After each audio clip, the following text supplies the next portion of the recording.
दिल्लीच्या निवडणुकीत भाजपाची रणनीती सफल झाली असती तर संपूर्ण देशात हिंदू मुस्लिम भेदभाव करून निवडणुका झाल्या असत्या। यावर योगेंद्र यादव यांनी दिल्ली निवडणुकीवर कराड येथे मतप्रदर्शन केले आहे। उंडाळे तालुका कराड येथे 37वे स्वातंत्र्य संग्राम सैनिक अधिवेशन पार पडले। स्वातंत्र्यवीर दादा उंडाळकर यांचे पुण्यतिथी निमित्त दरवर्षी स्वातंत्र्य संग्राम सैनिक अधिवेशन भरवण्यात येते।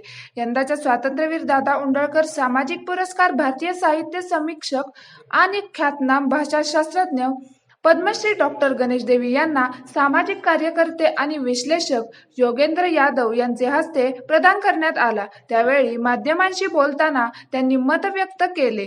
दिल्लीच्या निवडणुकीत देशातील नेत्यांनी खालच्या पातळीवर जाऊन टीका करूनही त्यांची रणनीती सफल झाली नाही।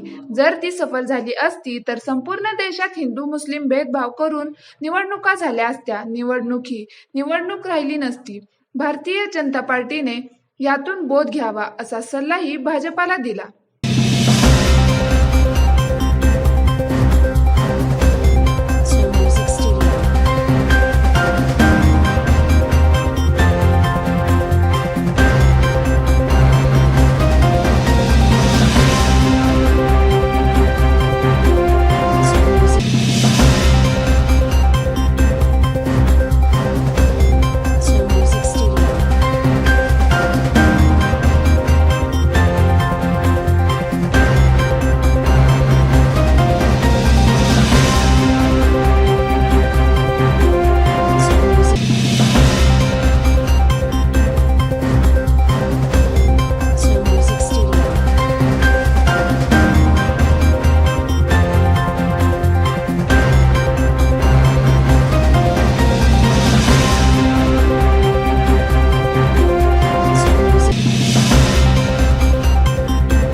चा लढा मुंबईच्या ऑगस्ट क्रांती मैदानावर झाला।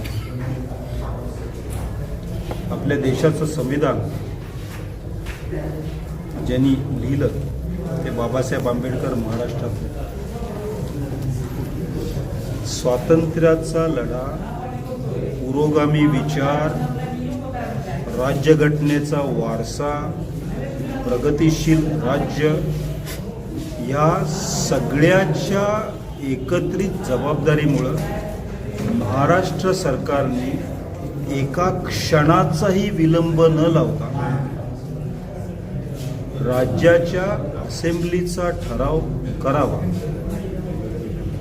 शिवाय महाराष्ट्रामध्ये नॅशनल पॉप्युलेशन रजिस्टरची तयारी झाली आहे आणि त्याची घोषणा जाहीर झाली आहे।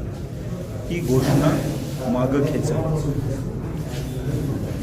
आणि तसा ठराव केला नाही तर ज्या छत्रपतींचं आपण नाव घेतो, शाहू महाराजांचं नाव घेतो, फुलेंचं नाव घेतो आणि आंबेडकरांचं नाव घेतो, ती नावं घ्यायची आपली पात्रता कमी होईल। एका क्षणाचाही विलंब न लावता ठराव असेंब्लीमध्ये व्हायला पाहिजे। तो हम भारत के लोग, we the people of India, इस नाम से देश के 100 से अधिक संगठनों का एक व्यापक कोऑर्डिनेशन बना है, जिसकी तरफ से हमने पूरे देश में ये जो CAA, NRC, NPR है, इसका विरोध करने के लिए और देश में, जैसा मैंने कहा, भारत जोड़ो आंदोलन बनाने के लिए एक आह्वान दिया है। और उस आह्वान में 22 फरवरी से 23 मार्च तक पूरे देश में कार्यक्रम होगा।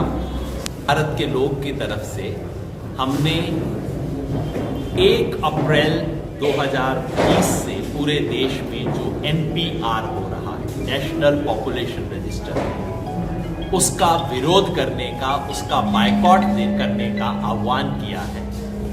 और 22 फरवरी से लेकर 23 मार्च तक हमने पूरे देश में ये भारत जोड़ो मास मनाने के लिए और CAA, NPR, NRC के बारे में सच पूरे देश की जनता तक, कोने कोने तक पहुंचाने के लिए हमने एक अभियान शुरू करने का फैसला किया है। 22 फरवरी मौलाना आजाद की पुण्यतिथि है और 23 मार्च भगत सिंह की शहादत का दिवस है। तो इन 2 दिनों के बीच पूरे देश में अभियान चलेगा, इसके बारे में जनता को सूचना देने का।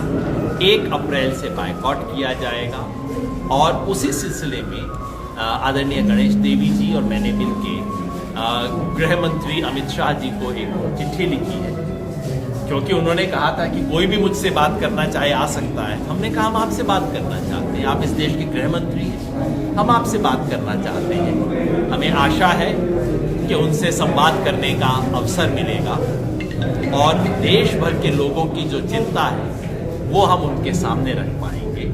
हमें आशा है कि समय रहते हुए भारत सरकार NPR को वापस ले लेगी, नहीं तो 1 अप्रैल के बाद से पूरे देश में NPR के बायकॉट की प्रक्रिया शुरू होगी।